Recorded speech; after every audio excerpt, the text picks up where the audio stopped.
বন্ধুরা, welcome to learning Cape.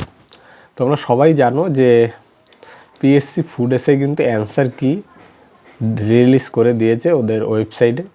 তো সেই মতো হিসাবে যদি আমরা একটা ধারণা তৈরি করি, আমাদের আন্দোলন যেগুলো হয়েছিল সেই হিসাবে আন্দোলন জানি না কতটা প্রভাব পড়েছে। আশা করা যায় পিএসসি হয়তো এই পরীক্ষা ক্যান্সেল করবে না, যেহেতু তারা অ্যান্সার কি রিলিজ করে দিয়েছে। তারা আমাদের কথায় কোনো কর্ণপাত করেনি। তো যেহেতু আন্দোলন আমরা করছি, সোশ্যাল মিডিয়া আন্দোলনটা কন্টিনিউ জারি থাক।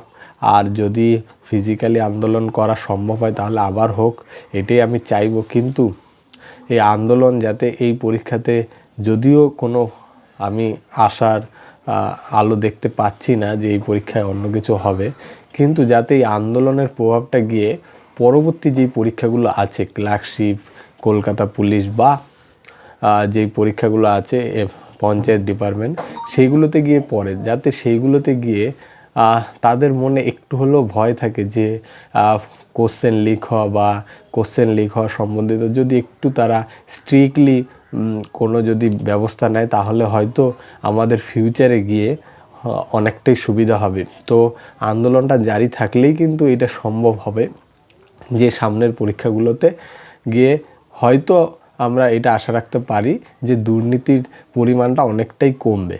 তো যারা এখনও পিএসসি ক্লার্কশিপের যে রেজাল্ট আছে বা অ্যান্সার কি আছে দেখোনি, তারা অবশ্যই ওয়েবসাইটে গিয়ে মিলিয়ে নাও।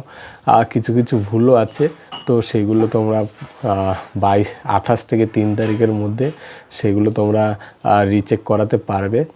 আর বলে রাখি যে এই দুর্নীতির সময়ও যেহেতু কিছু কিছু শিফটের কোশ্চেন এতটাই সোজা এসছিল, তো আমরা সবাই স্টুডেন্ট, তো যারা সবাই চাকরি পাবে তারা কিন্তু সবাই কিন্তু আমার মনে হয় না যে আপনার এসএমএস কেস বা দুর্নীতিভাবেই চাকরি পাবে। কোশ্চেনটা কিন্তু তোমার এতটাই ইজি ছিল যে হয়তো তুমি এসএমএস কেস দিয়ে 95-96 নাম্বার পাবে, কিন্তু কিছু কিছু শিফট আছে যেখানে গিয়ে তারা কিন্তু নিজেদের যোগ্যতাতেই কিন্তু 95 বা 96 নাম্বার পাবে। তো আমরা সবাই স্টুডেন্ট, আমরা এই জিনিসটা মাথায় রাখবো যে সবাই যখন চাকরির লিস্টটা যদি বের হয়, যদি পরীক্ষা ক্যান্সেল না হয়, আমরা সবার দিকে আঙুলটা না তোলাটাই ভালো হবে। কারণ আমরাও জানি, যারা রেগুলার বেসিসে একটু পড়াশোনা করছেন তারাও জানেন যে কিছু কিছু শিফটে আছে যেই শিফটে অনেক বেশি নাম্বার তোলা যেত, ফেয়ারভাবেই নাম্বার তোলা যেত। আর অনেক ছেলেপেলে আছে যারা ফেয়ারভাবে নাম্বার তুললেও চাকরিটা পাবে। তো দুর্নীতি, আমি যেটা বলেছিলাম আমার আগের ভিডিও, দুর্নীতি হবে, কিন্তু যদি এই দুর্নীতির জমানায় টিকে থাকতে হয় তাহলে কিন্তু ভীষণ রকমভাবে তোমাকে প্রিপারেশান করতে হবে, যেটা এই পিএসসি ফুড এসে পরীক্ষায় কিছু কিছু লোক করে দেখাবে। আমার আশা আছে হয়তো 10% লোক করে দেখাবে, যাদের প্রিপারেশান খুব ভালো ছিল, এই দুর্নীতির যুগেও তারা ফেয়ারভাবে চাকরি পাবে। তো আমরা যেহেতু চাকরির ময়দানে চলে এসেছি, আমাদের যেহেতু পিছনে দেওয়ালে পিঠ ঠেকে গেছে, তো আমাদের তো আর পেছনে যাওয়ার জায়গাই নেই। আমাদের একটাই কাজ করতে হবে, সেই রকমভাবে প্রিপারেশান নিতে হবে যাতে দুর্নীতি হলেও যাতে ওই 10% সিটের মধ্যে আমাদের একটা সিট থাকে। তো সবাইকে বলবো ভালো করে পড়াশোনা করো, আর আন্দোলন যেভাবেই হোক ফিজিক্যালি বা অনলাইন আন্দোলনটা চালিয়ে যাও, যাতে সামনের পরীক্ষায় পিএসসির মনে একটা ভয় আসে যে দুর্নীতি হলে হয়তো আরও বৃহত্তর আন্দোলন হবে।